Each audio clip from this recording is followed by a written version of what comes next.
right. We are recording in 3, 2, 1, go. Blast off.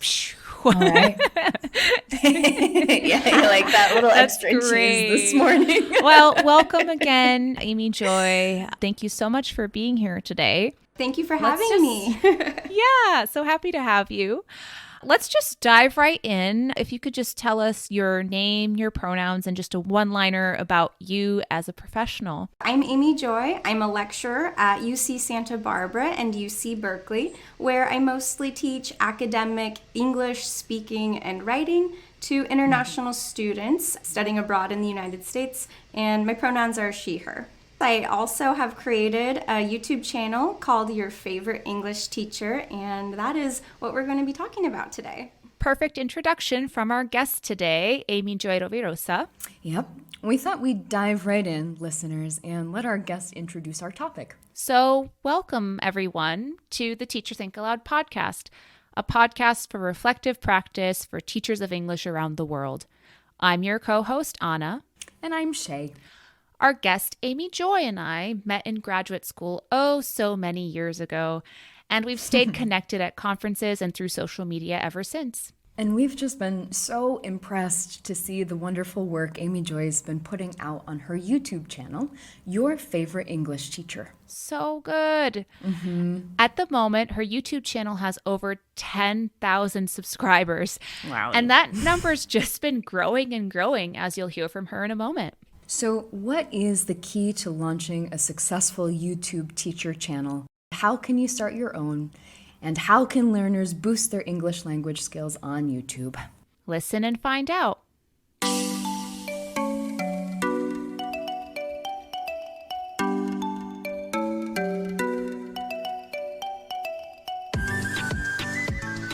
So I'm sure you know what's coming next. An icebreaker. So you are a Californian. So if you could break one stereotype about California, what would it be? Tough one, huh? That is a tough one. I mean, the first thing that comes to my mind is I went to UC Santa Barbara as well, and there's this idea that people will surf to school, and not all of us surf or can surf, so that's one that comes to my mind. Yeah, you don't spend your entire day at the beach, do you? Not all the time. Okay, but sometimes you do. Okay. I love that, yeah. Well, so tell us about the start of your YouTube channel, Your Favorite English Teacher. So when you started, what drove your decision, and how that sort of took off? Yeah. So I had always kind of wanted to have a YouTube channel, but, teachers were really busy and I didn't really feel like I had the time or necessarily the technical skills, the editing, the recording to do all that. But once COVID happened, everything changed for everybody, and I had to start uploading video lectures online to my courses when we went to have emergency and remote instruction. So I really figured that was the best time to start a channel, and I had the time to learn some of those skills, and I had a reason to. So I started back in January of 2021. To be honest though, I don't really feel like I started my channel until January of 2022, because it did take me about a year to figure out all of those editing skills and recording skills and audio skills. And I think it took me about a year to develop, those skills to feel like I could produce something that I was actually proud of. So in the first year, it was mainly, sending links to my friends and family to watch my videos and having my students watch them during COVID. But it wasn't until about a year later that I started, my videos got caught up in the algorithm finally, and people from other places outside of my network were able to find them and see them. And so, yeah, about 2.5 years. Yeah. I love that you took the technical skills that you had a chance to build during the pandemic and turned it into something lasting. So that's awesome. Yeah, it's really interesting because with YouTube, we all have the teaching skills, the pedagogical knowledge, and what you actually need is marketing skills. You need technical skills, and it's really hard to put all that knowledge you have and translate it into this new medium. So that was what was really challenging. But I also had some other reasons for starting my channel that I would love to share. You know, when I was in COVID and when I was looking for content for my students, I was finding that a lot of the instructors on YouTube, they were offering very basic or simplistic videos. You know, for example, if they're teaching the passive voice, they're like, the apple was eaten. And, you know, a lot of those videos weren't really useful for my students who are in a university setting, learning academic English. And it felt like there was a discrepancy between what was available and what I needed to teach. And I really wanted to be able to create content that I could personally use in my classes and that might serve others well too. And using more authentic, more advanced examples. And that was a big driving force behind my decision, was a lack of content out there. And then another reason, there's a lot of reasons why I started this. Since most of my courses, they're limited to academic writing, which I love teaching, but I also have a background in teaching, speaking, listening, American culture, slang, idioms, and a lot of that less formal English. And I know that my students have not been taught those things either, and it's very valuable, especially for my international students who are studying abroad in the US. And so I thought it would be great to also offer them the option to learn through my channel in their own time if they wanted. So amazing. I remember your early videos that I was seeing on social media of all these slang words, like really, you really would need to be immersed in American culture to understand them. And I thought that was just so cool. And then I see where you've, all of the terrain that you've covered. I just watched your video on hedging that you put out today. Yeah. Right before our interview. Hello, my favorite English language learners. It is your favorite English teacher here, Amy Joy. And in today's video, you are going to learn how to improve your academic speaking and writing by doing what we call hedging. So what is hedging? Hedging is making your statements softer by replacing absolute or very certain words like always, will, and definitely with softer words like often. And I would have loved to use that in one of my academic writing classes ages ago, because I'm like, oh yeah, you explained it exactly how I would have wanted to explain it. You've just done it in a beautifully formatted, packaged, easy to understand, well delivered format. Thank you. That's so kind. Yeah, you've really filled a gap in the market, I think. Have you used these videos directly in your classes, or do you just offer it sort of as a supplement for your students? Absolutely. So I actually right now I'm teaching a lot of online classes, and one of the things that drives my decisions is what do I need for my own classes. And I teach a lot of the same classes quarter after quarter, and so if I can just spend a lot of time making a really good video on that one thing, then I can reuse it for years to come. So what I need for my own classes, really determines what videos I make. And hedging was definitely one of the topics that I'm going to be teaching in a couple weeks. So that was the reason I made that video. Yeah, that's great. That's a great use of your time.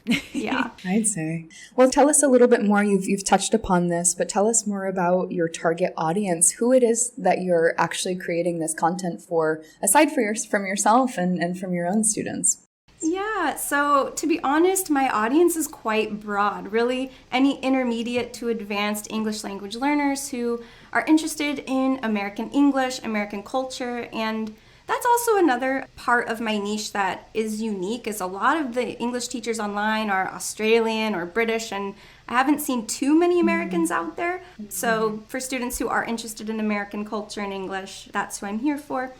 International students coming to the US, and then also adult English language learners that are outside of the US, but just generally interested in what it's like over here and how we talk. So as a university instructor, I do feel like I offer a really unique perspective. Based on that, I've made videos for like how to email a professor, important words related to university that no one's teaching you. Like, what does it mean to crash a class? Or what even is a credit, you know? And then I also address areas of weakness that I notice in my students. And I think a lot of times our language learners, they don't know what they don't know. And so I'm really able to give learners valuable information that they wouldn't even know to search for in YouTube. I also make videos about pop culture and social issues. My first video to pick up in the algorithm was 20 collocations about social issues. Okay, and number 8, another hot word, another very controversial and debated word. The word is privilege. Privilege just means opportunities or positive treatment for belonging to a dominant group. Dominant groups in the US include white people, males, Christians, straight people. You also have native English speaker privilege, and the list goes on. There are many different kinds of privilege. You might have some and not others, but that is what the word privilege means. So belonging to the dominant group kind of gives you this privilege or opportunity or positive treatment. Yeah, I'm really interested and passionate about those kinds of topics like representation in the media, the Me Too movement, body positivity, reproductive rights, and a lot of those kind of taboo topics are not taught in textbooks or even by other English teachers on YouTube. So that's another way that I fill a void. And you know, these topics are so widely discussed in the news, in the media, on social media, that you need a lot of that vocabulary and language to understand the nuances of American culture. You're advocating for your students in a way to enter the conversation, right? You're giving them the tools that they need to participate in meaningful dialogue at the societal level, right? That's really important. It's not just teaching language, right? It's giving life skills, conversational skills. Yeah, exactly. I was going to say bridging that gap between just what's purely academic and what they might encounter in the real world. And, you know, they even do the same for me. I actually did a live stream on the current event of Masa Amini and the protests in Iran. And I had a subscriber who joined with me, and he was reporting about what was going on there and how he wasn't able to watch some of my videos because the internet was taken down. And just, they're also dealing with so many issues. And I think it's a wonderful opportunity to connect and bridge that gap and hear from them and learn from them as well. Love the social mission behind what Amy Joy does. She's really dedicated. She has a whole playlist on her channel dedicated to social issues. But beyond these more serious and academic topics, one thing we appreciate is that Amy Joy also touches on the lighter side of language and culture. One time I made a video about American weddings and American wedding vocabulary. And I went to my friend's wedding and I recorded a bunch of footage just on my iPhone. And then I came back and made a video about vocabulary and customs and, you know, just these little things. For example, you know, sometimes you need to sit on a certain side, or maybe you don't have to sit on a certain side. And just sharing those fun cultural differences that, I don't know, don't always come up or that students might not learn in a regular classroom. That's such a cool example. Yeah, and that teachers don't feel like they have the time necessarily when they're working within a strict curriculum to address, right? Absolutely. And again, that's one of the reasons I do this, because it saves us time and you can share about things that you can't necessarily teach in the classroom if you're restricted, you know, to a certain, like you said, curriculum or lesson plan that day. So.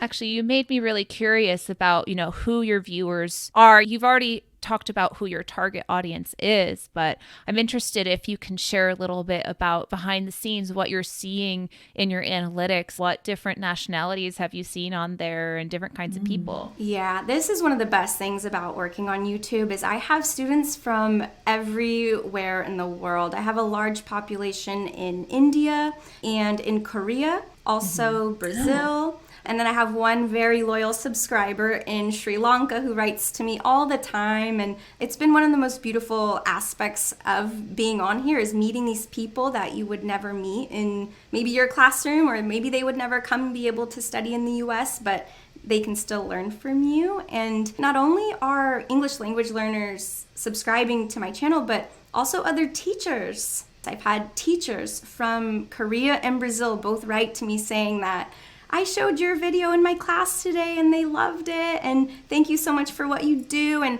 that is the biggest honor that a teacher could hope for. And I just imagine like my face being on a screen in Korea or Brazil, and just so rewarding. The ripple effect, right? Once you touch teachers' hearts, I mean, you're going to blow up even more than you already have. That's incredible. And you've certainly blown up. You've gotten so big out there. Well, so what should multilingual learners using YouTube to learn a language look for in their search? How do they start? Yeah, so I think the biggest piece of advice is to become familiar with the meta language or the names of the topics that you want to learn about.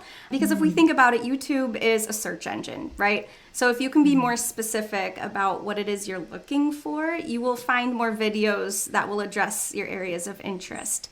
So, for example, instead of searching for how to improve my English grammar, you might want to learn the name of the grammar topic that you're struggling with. Maybe it's articles, maybe the future perfect, etc. And this leads me to an interesting side note, but it has actually been really difficult for me to choose how I title my videos. Because as the instructor and as a linguist, I know the terminology for what I'm teaching. But if I'm sitting from the perspective of my student, they might not know what I'm teaching is called.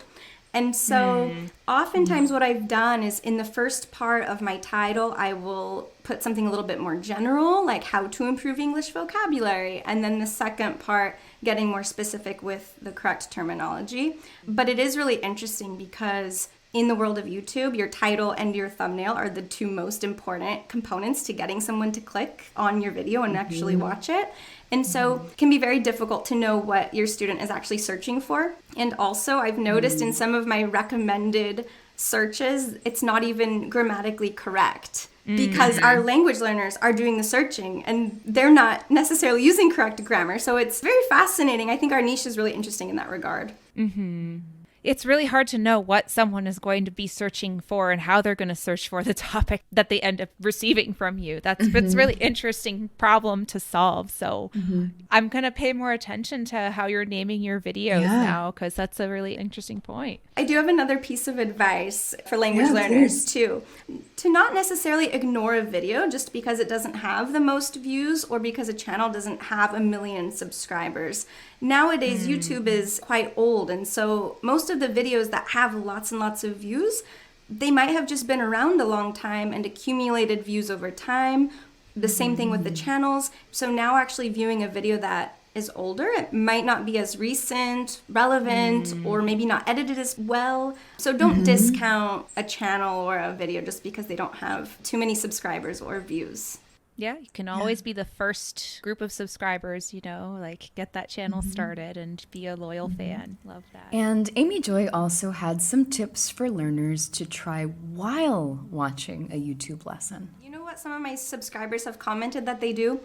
Even on my videos that are not teaching speaking, they will shadow my videos. They will repeat after me when I'm teaching to get the speaking practice and pronunciation practice. And so if there's a teacher that you like their accent or you like their pronunciation, you can slow down the video, repeat what they're saying and practice that way. I've also created some more interactive videos because as a teacher, it's so hard to do all the teacher talk. And that was one of my biggest struggles at the beginning is I want my students to practice. I don't just want them to listen. And so I do have some videos where I mimic a conversation and I say one line, they get the other line, and then they can practice that way.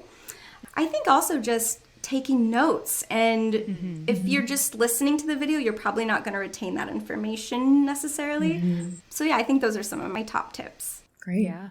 They make a lot of sense because that's kind of how we try to get our students in our classes to participate. They don't learn just by sitting there in class. They learn by speaking, repeating, and taking it and making it their own and taking notes about it. So yeah, I think that's a great tip. Also, practice your writing in the comments. When I had fewer subscribers and I could respond to comments all the time, I would correct their mistakes if they asked me, And so you might connect with a teacher that you really like and you can get some writing practice that way. And we really like it when people comment. So it's a win-win. Yeah. So then on the flip side of things, thinking about teachers and not trying to create competition for you here, but if a teacher is thinking of putting some videos on YouTube and adding their lessons to YouTube so they can use it in their classrooms, or even starting a YouTube channel like your own, trying to get more subscribers, do you have any tips for them if they're just starting out? So first of all, YouTube has been so useful for me personally, like I mentioned in my classes, and I feel like as teachers we repeat so much information that sometimes it's nice to just put in the work now and it'll save yourself so much time later. I've used my videos in my classes, and since I have other colleagues that teach the same levels, they've used my videos in their classes. So it can be beneficial to you and even your institution or your program. And then another thing is just all the wonderful people that you get to connect with. And like I mentioned, you know, those teachers over in Korea and Brazil, I would have never gotten to interact with them if I hadn't done this. So it's really fun. Lastly, another reason I started this channel is, you know, something that we all care about is the opportunity to make money and generate passive income. And let's not, you know, beat around the bush with that. That's a huge reason why I wanted to start this. And while it does take a long time to build that foundation and grow your channel, it's a great opportunity to reach the masses. And you might not make a ton on YouTube with ad revenue, but you could make money by selling a book or a course or something. So it's just another very valuable asset when you start your channel, and definitely something to consider. Teachers are always looking for a little bit of extra income here and there where they can. So I'm glad that you're being real about that. Yeah. And then in terms of if you want to start out, when you're starting, your first videos are going to be terrible. They're not going to be great. And every YouTube advice video that I've watched has said the exact same thing. So it's fun for me to be able to share this with like prospective YouTube teachers. At the same time, you're going to improve very quickly. You're going to notice when something sounds bad. You're going to notice when something's boring. You're just going to learn a lot very quickly. So it's okay. And then in YouTube circles, I've heard this phrase a lot that, you know, something published is better than nothing published, and kind of goes along with that quote, like perfect is the enemy of good, right? So, you know, if you have something that you want to share, it has value, and just go for it. Also, there will likely be videos out there on the topic that you've decided to do, but don't let that discourage you, because you can always add your own twist to it. Maybe you can think of better examples or a different way to present it. So don't get discouraged if you think a topic is too saturated. And then if I were just starting a channel from scratch, knowing what I know now, I would start out way more simple. Some of my very first videos were super complex writing concepts and really complex grammar topics, and my technical skills were not at the level of my teaching skills. And it took me like a month to edit a couple of my first videos. So if I were just starting, I might start out with doing short form videos, maybe Instagram Reels, TikTok, YouTube Shorts, and just get familiar with being on camera and editing a video, like a short one, so that you don't waste all this time. I have some videos with such great content, but the audio is terrible, and so I hate assigning them because I know deep down that I'm like, oh, the audio is terrible. And I wish I would have started out with something more simple so I could tweak those and like adjust those issues before making something that was like 20 minutes long. Okay, so to recap, don't be too hard on yourself when you first start. It takes time to improve your craft. And also, don't expect to go viral overnight. You know, again, my first year took me, you know, a whole year to get maybe like 500 subscribers. And then after 2 years, I had about 3,000. This year, I went from, it's September, so we're in like month 9. I went from 3,000, I just hit 9,000 subscribers. So if you're kind of looking for like a general timeline, that's my experience. And then it's always just a snowball from there. In terms of monetizing your channel, you need 4,000 hours of watch time within a given year. And so I think one of the things that I actually wanted to share was, you know, what drives my content creation. And while my own courses definitely, you know, drive that, there was a period of time where I really wanted to grow my following. And what I did was I searched for trending topics. I tried to figure out what was going to be popular. there's a tool called TubeBuddy that you can use. I think I pay for like a premium subscription, but you can also use it. And you can search for keywords that you're interested in teaching, and it'll tell you how saturated that topic is. It will tell you how highly searched it is. And so at that time, I was really relying on that tool to guide my decisions. And of course, I did a video on ChatGPT for language learning, and that was a big, it still is a big conversation going on right now, and that's one of my best performing videos. So yeah, just some realistic information about how long it takes to grow and how you can approach it. How often are you putting out new content? Actually, when my first video kind of went viral, not that viral, but like caught into the algorithm, I did a challenge. I said, I'm going to post every day for a month. That is not realistic or sustainable, but I think it is a good challenge if you want to drive traffic to your channel. The algorithm will pick it up if you're posting more frequently. Now I've tried to maintain about once a week. And then last thing with my tips is that classroom pedagogy doesn't always translate over into YouTube. And so while I might like to take my sweet time, doing a noticing activity at the beginning of class and then having students find the grammar point, I do that in a couple of my videos. But as I was learning more about YouTube, you need to give value like right away and get right to the point. Otherwise, you're going to lose interest, and all of that wonderful content that you've prepared won't even get watched. So just being aware of what successful YouTubers do and trying to mimic that. And even if you feel teacher talky, even if you feel like this goes against your intuitions as a teacher, it might be for the best. So that was just a really interesting obstacle to overcome or realization to have. Yeah, I kind of think of it as, it really is flipped learning, right? By creating the video, even if it's teacher talky, you're doing the explanation in a way that it's on students' own time. And then they can take it and practice it in a scenario with a partner, with a teacher and whatnot. So yeah, I like that you're telling us to sort of let go of some of those practices that we're holding on to so tightly, because it does really serve a different purpose than just when you're in front of a class, Yeah, I love that you also put it into the greater context of how you might use a YouTube video too, because that's exactly what I do. I assign my videos as homework, and then once we get into the classroom, we're doing activities using that grammar point or that vocabulary. And so it really can actually reduce your teacher talk if you're using it in the right way. But just when you're recording the video, it might feel a little unnatural because you're not used to talking so much. I think it's so important that Amy Joy emphasized the purpose of YouTube videos as opposed to classroom teaching. The video isn't supposed to just substitute her teaching. It really amplifies it by freeing up time in class for meaningful practice, right? Exactly. I think during the pandemic, before the pandemic, but when we were all forced to teach online, we became much more aware of this idea of flipped classroom and how to really maximize it.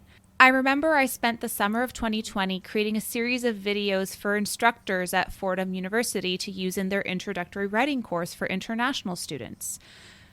Honestly, those videos probably look so outdated now. I don't even want to look at them, but the idea was that once they were done, I could use them, and other instructors in the department could use them forever and use classroom time for workshopping student writing and providing feedback. Yeah.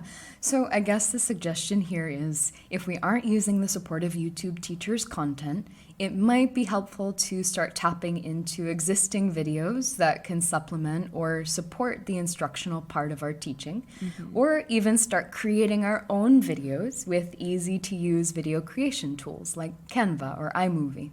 Yeah. So to wrap up our conversation with Amy Joy, we wanted to know about her goals and aspirations. I want to hear, where are you going with this? What's next? You just released an ebook. Cool. Congratulations. Yeah. Tell us a bit about that. Yeah. So the inspiration for the ebook was taken from some of my better performing videos, which were on C1, C2 level vocab, some of those really high level words that just some learners might not get to in their regular classes. And so what I basically did is I considered that those videos had done well. Then I surveyed my subscribers and I said, hey, what would you want to learn about? And I gave them like a couple choices. That one by far had the most votes. And I was like, okay, that's what my book will be about. So I went through numerous C1, C2 lists of vocabulary. And if anyone doesn't know, a lot of C1, C2 vocab it's very high level, it's very advanced. So a lot of it is really not that useful, in my opinion, because it's not that frequent. So what I did is I took the words that I know as a native speaker that I use and hear often, and I took 75 of those words, put them into readings, into context, and did a lot of matching activities, multiple choice activities, and just opportunities to practice, and compiled that all into an ebook. And, one of the reasons I did this too is because in the future, I would love to develop and sell an online course, but I don't want to go through all of the work of making a course and realize I don't know how to sell anything online. And so I wanted to go through the process of just like selling something smaller, low stakes. I don't put a whole year into developing something and then realize I don't know how to sell it. And so that's also been a huge learning curve, is, setting up an email list or setting up a website and learning how to do a credit card payment. And just all of those intricacies that English language instructors don't naturally have the tools to do or the knowledge of how to do. It's really starting a business and also how to market this thing.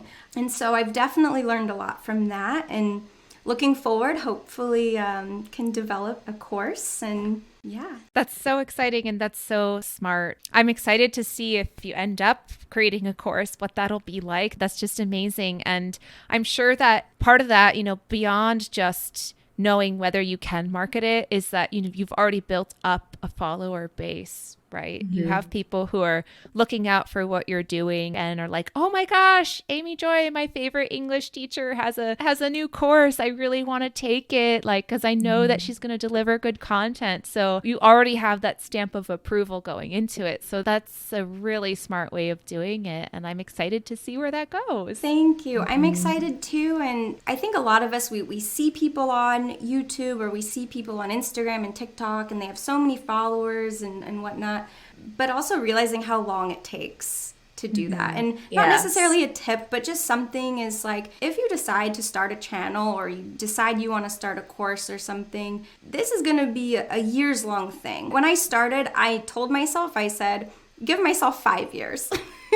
Even a year is like not that long. And in the grand scheme of things, 5 years is not that long. If you're interested in starting something, just give yourself the time and have that expectation up front so that you can enjoy the journey along the way. I guess it's cliche, but it's true. It'll make you less stressed, and you can celebrate your little wins along the way. You need to have 1,000 before you can have 10,000 before you can have 1,000,000. So yeah.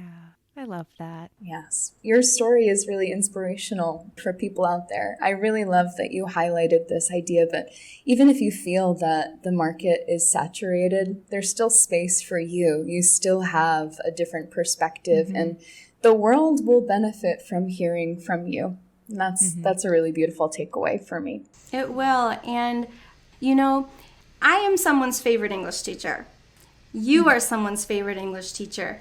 I think every English teacher has been told at some point, wow, you're my favorite English teacher. And there are so many people learning English in the world that we can be shared. And, you can subscribe to an unlimited amount of English teachers. I'm just one. And you don't just only watch one person on YouTube. Think about how you use YouTube. You watch so many different channels, and you can just be one of them. And that doesn't take away from anyone else's. And so even if there's already people out there, they might watch one video from English with Lucy, but then they might watch one video from your favorite English teacher. And there's an infinite supply of people who need our help. I love that Amy Joy emphasizes patience and being kind to yourself as you start out as a teacher YouTuber. You're not going to be successful right away.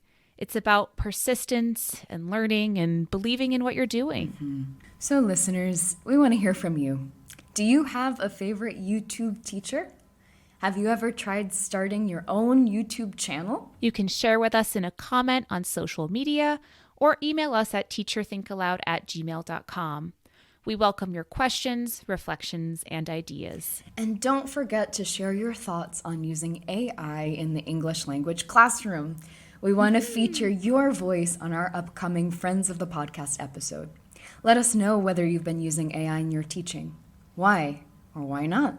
And how have you been using those AI tools, if any? Find our full list of questions on social media or on our website at teacherthinkaloud.com. And record your answer in a voice memo on WhatsApp at bit.ly/pod_friends. That's a mouthful. Or by sending us an audio clip at teacherthinkaloud@gmail.com. This is your opportunity to share your experience and take part in our community of practice. As always, friends, thanks for joining us on the Teacher Think Aloud podcast. And until next time, happy teaching. And happy reflecting.